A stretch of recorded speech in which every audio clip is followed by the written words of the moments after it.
Por vezes ainda me pego pensando como minha vida rumou até aqui. Quantos momentos eu passei imaginando como seria morar fora do país, pensando nas diversas aventuras que eu iria viver mundo afora, e de repente, num piscar de olhos, o tempo passou por mim e percebo que estou há mais de um ano em Portugal. Ribeiras, gaivotas, cafés, catedrais, vinhos, bacalhau, edifícios que ao mesmo tempo são do século XV e XXI, tudo isso e muito mais se misturam na minha rotina agora. É estranho, mas a minha percepção é desse ano ter passado em poucos meses.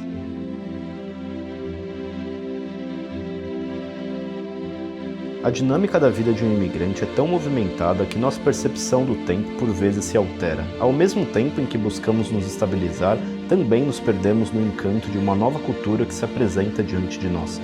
E nessa grande oscilação da ânsia de ter e do tédio de possuir, não percebemos o passar do tempo. Hoje eu quero contar uma história para vocês, na verdade a minha história do meu primeiro ano morando aqui em Portugal, que além de trazer a minha percepção sobre o país, vai fazer talvez você que pretenda imigrar para cá perceber se Portugal para você vai valer a pena.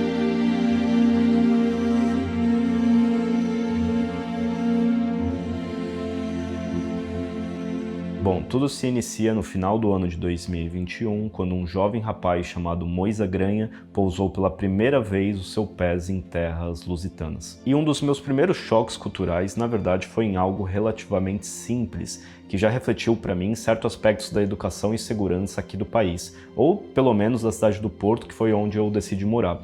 E foi em perceber, na verdade, como funcionava o sistema do metro. E todo o sistema funciona de maneira bem eficiente, basicamente composto por você, sua consciência e fiscais esporádicos, que são chamados de picas, que basicamente são bilheteiros que passam de maneira aleatória nos vagões, conferindo as pessoas que de fato adquiriram os bilhetes. Mas seguindo para o meu segundo dia aqui em Portugal, eu me deparei com a inevitável comparação que a gente faz entre o preço dos produtos aqui de Portugal com o Brasil, o que faz a gente entender um pouco mais sobre o poder de compra. Eu comecei a fazer contas baseadas no salário mínimo aí dos dois países, e é triste você perceber que um garçom com o salário mínimo aqui de Portugal, na média demoraria cerca de 8 meses para comprar um iPhone de última geração, enquanto que no Brasil, um garçom nas mesmas situações demoraria cerca de 4 anos. E basicamente, na minha primeira semana aqui, eu já havia percebido que aquilo que as pessoas falam normalmente sobre Portugal era real, de você ter uma maior segurança, de você ver que as pessoas de maneira geral são mais educadas,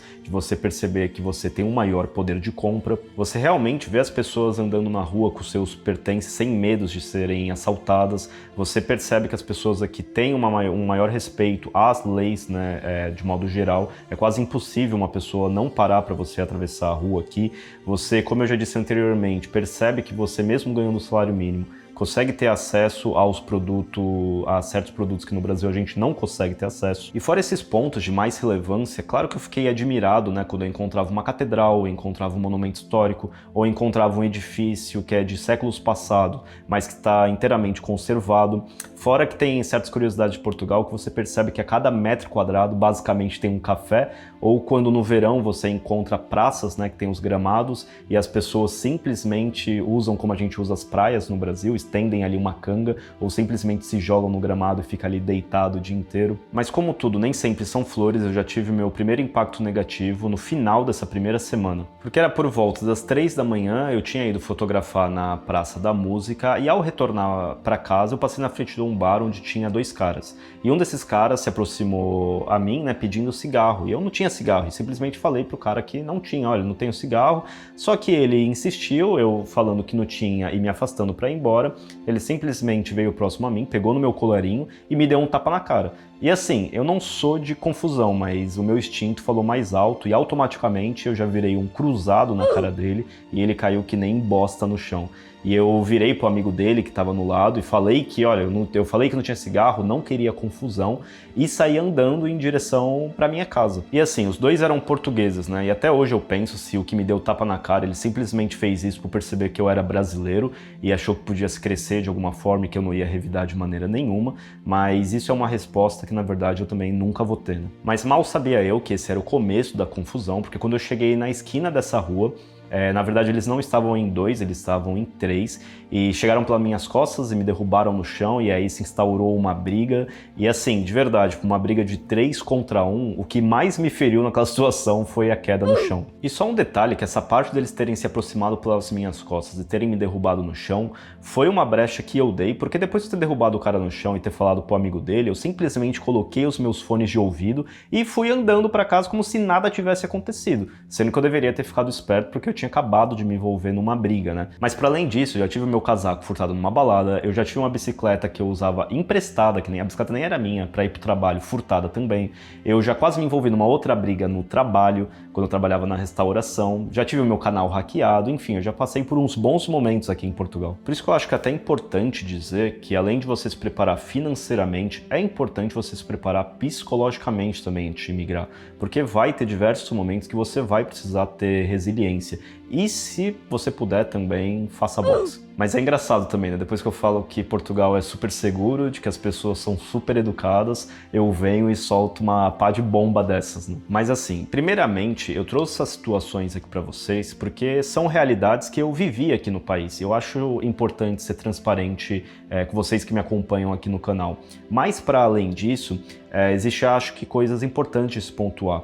Quando a gente trata desses aspectos de um país, como por exemplo educação, segurança, a gente nunca trata em questões absolutas. Não é como se Portugal não existisse crime e no Brasil só tivesse criminoso. Mas a gente sempre trata esses índices em graduações, em escalas. E Portugal, comparado com o Brasil, é muito mais seguro, galera. Assim, é quase sem comparação. Você basicamente reaprende a andar na rua. Então, por exemplo, aqui em Portugal você quase não ouve falar de homicídios, enquanto que no Brasil a gente sabe que tem quase um homicídio por hora. Mas não quer dizer que em Portugal não exista homicídios. Então acho que um resumo que eu posso dar até desse meu primeiro ano vivendo aqui, tipo, se acostume com a segurança que o país vai te proporcionar, mas não perca aquele seu sexto sentido de brasileiro para pressentir que vai dar merda, sabe?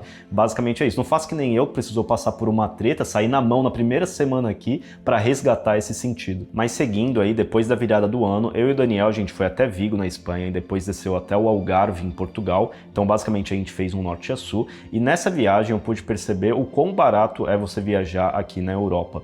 Eu acho que, de fato, uma das melhores coisas de se morar aqui é a facilidade que você vai ter para viajar, tanto nacionalmente quanto entre países europeus, né? Tanto pelo fato de ter várias modalidades de transporte, quanto pelo preço mesmo, né? Por ser barato e ser acessível. E outro ponto importante que eu lembrei, que eu tive que lidar, né, antes de sair para essa viagem, que basicamente eu tive um pouco de sorte no início, mas que é a dor de cabeça da maioria das pessoas que estão imigrando hoje para Portugal, que é achar um lugar para morar. E sim, infelizmente, esse eu acho que é o ponto que o imigrante, né, que chega aqui atualmente em Portugal vai ter mais dor de cabeça, e não porque não existem lugares para alugar, né, para arrendar, como a gente chama aqui, mas sim porque os preços que estão pedindo, assim, é um absurdo, às vezes é preços impraticáveis. As pessoas aqui estão chegando ao ponto de fechar a garagem, colocar ali um colchão e um fogão e chamar de T0, que é o nosso kitnet no Brasil. Então, nesse ponto, realmente você vai precisar ter um misto aí de muita procura, galera, muita procura mesmo, também com um misto de sorte, de estar no lugar certo, na hora certa. Porque hoje em dia, por exemplo, até que tô bem, eu tô num apartamento, né, alugado pela empresa que eu trabalho, mas o meu primeiro quarto aqui foi um quarto que tinha mofo na parede, depois em seguida eu precisei sair de lá porque basicamente fui despejado, e quem até assistiu o meu vídeo que eu falo sobre esse despejo em Portugal, sabe às vezes do sufoco que é e da correria que é para você conseguir arranjar um apartamento ou um lugar para alugar. Inclusive eu vou deixar até aqui no card, caso você queira saber e assistir como é que foi esse episódio da minha vida. E bem, basicamente Imediatamente depois de eu retornar de viagem, eu me dediquei a procurar um trabalho e não demorou muito tempo para acontecer. Na verdade, no primeiro dia eu já consegui um trabalho, eu literalmente deixei currículo num dia e já comecei no trabalho no outro. E o meu primeiro emprego aqui em Portugal foi como garçom, é até um dos vídeos mais acessados aqui do canal, né? O que eu mostro como é a minha rotina trabalhando como garçom aqui em Portugal. Vou deixar aqui no canto, caso você queira assistir também. Mas depois de 5 meses trabalhando na restauração, saiu aí a minha inscrição na Ordem dos Engenheiros aqui de Portugal e eu resolvi começar a procurar empregos, né, voltados aí para minha área. E para minha surpresa, o mercado atual aqui de Portugal tá bem carente, né, com todas as áreas aí que giram em torno da construção civil. Então, basicamente, dentro de até menos de um mês de eu entregando currículo e fazendo entrevistas, eu já entrei no emprego que eu tô até hoje em dia. Então, eu sou da opinião de que hoje está relativamente fácil de se conseguir um emprego aqui em Portugal. É lógico que tem áreas que tem mais demanda do que outras, mas eu vejo a questão mercado de maneira muito positiva hoje em dia aqui no país. Paralelo a tudo isso, sempre dei um jeito de fazer pequenas viagens, de ir a catedrais, locais históricos, cafés, praias. Comecei um novo hobby de fotografia e eu acho que devido à acessibilidade que você tem a esses diversos locais e também a questão de segurança, você sente quase que um ímpeto de sair de casa e isso, na verdade, na minha opinião, é até uma das coisas mais gostosas de se morar aqui em Portugal. Então, assim, eu sinto que nesse meu primeiro ano eu consegui realizar boa parte dos meus objetivos e também consolidar uma boa base para os próximos anos. E quando me perguntam, pô, como que é morar em Portugal, né? Valeu a pena? E eu costumo dizer que Portugal, para mim, é muito sobre você diminuir o seu ritmo e também buscar qualidade de vida. E para mim, que buscava isso nesse momento da minha vida, sim, Portugal valeu muito a pena. E talvez você tenha percebido que em momento nenhum no vídeo eu comentei como em Portugal é bom para se ganhar dinheiro ou para se juntar dinheiro, porque na minha opinião, de fato, não é um bom país para isso. Até porque, caso você não saiba, Portugal tem o menor salário mínimo do oeste europeu. Então quer dizer que você não consegue fazer esse tipo de coisa por aqui? Não é bem isso, mas assim, eu mesmo já comprei diversos equipamentos, bugigangas, eu mando dinheiro pro Brasil todo mês, mas, por exemplo, eu mando cerca de 100 euros pro Brasil todo mês. Eu não mando grandes fortunas. Porque tem pessoas que têm o objetivo de sair do Brasil para fazer uma grande poupança ou para juntar bastante dinheiro para fazer um grande investimento. E Portugal, eu acho que não é o país para isso. Eu acho que se esse é o seu objetivo, países como Estados Unidos, como Canadá, como Luxemburgo, são melhores opções. E por último que eu queria falar com vocês é que eu entendo que Portugal meio que valeu a pena para mim, primeiramente porque Deus permitiu que as coisas acontecessem e segundo porque de fato eu vim com objetivos bem definidos aqui para o país. E eu creio que tem muitas pessoas que vêm para cá sem pensar muito no assunto, sem pensar com clareza no que elas querem fazer em Portugal ou o que elas querem fazer com a própria vida. Muitas vezes as pessoas vêm para cá totalmente perdidas, sem ter a mínima ideia do que vieram fazer aqui no país. Ah, tava cansado de morar no Brasil. Tá, beleza, tava cansado de morar no Brasil, da situação do Brasil, mas como é que tava a sua vida lá no Brasil?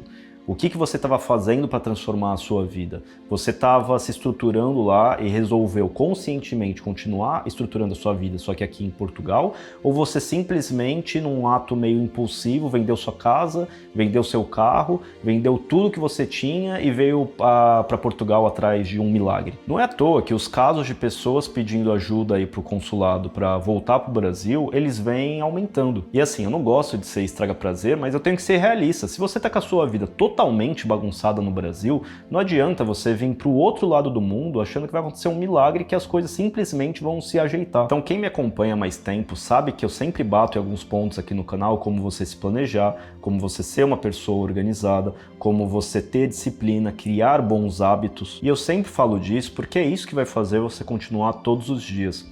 Muito mais do que a simples motivação. A motivação ela é importante como aquele primeiro passo, para você dar o primeiro passo, como faísca para que você comece a trilhar aí a sua jornada, mas o que vai te fazer continuar todos os dias, mesmo nos dias que você acorda desanimado, é você ter bons hábitos, é você ter disciplina. Por isso, para mim, é importante que você invista nesses aspectos da sua vida e dê continuidade neles onde quer que você esteja no mundo. Porque para mim já é um grande passo para você fazer as coisas darem certo, independente de onde você esteja situado. Então é isso, pessoal. Primeiramente, acho que com esse resumo de como foi meu primeiro ano aqui em Portugal, vocês consigam refletir um pouco sobre como é a vida aqui no país. E lembrando que a minha história é uma, né, entre diversas outras, E o que eu tento trazer aqui para vocês no canal é como eu lido com essas situações que aparecem, essas situações na vida de um imigrante, mas também te incentivar em um caminho que eu considero mais positivo para a sua e, consequentemente, para a minha vida. No segundo momento, eu peço a você que está pensando em imigrar aqui para Portugal, não haja só com o coração. Imigração é uma coisa séria, então pense bastante a respeito. Não adianta você fugir dos seus problemas do Brasil achando que existe aí um lugar mágico onde todos esses problemas vão desaparecer. Então é isso, pessoal. Muito obrigado para você que assistiu o vídeo até aqui. Espero que tenha curtido. Caso tenha alguma coisa para dizer, deixa aí nos comentários para a gente conversar e até o próximo vídeo.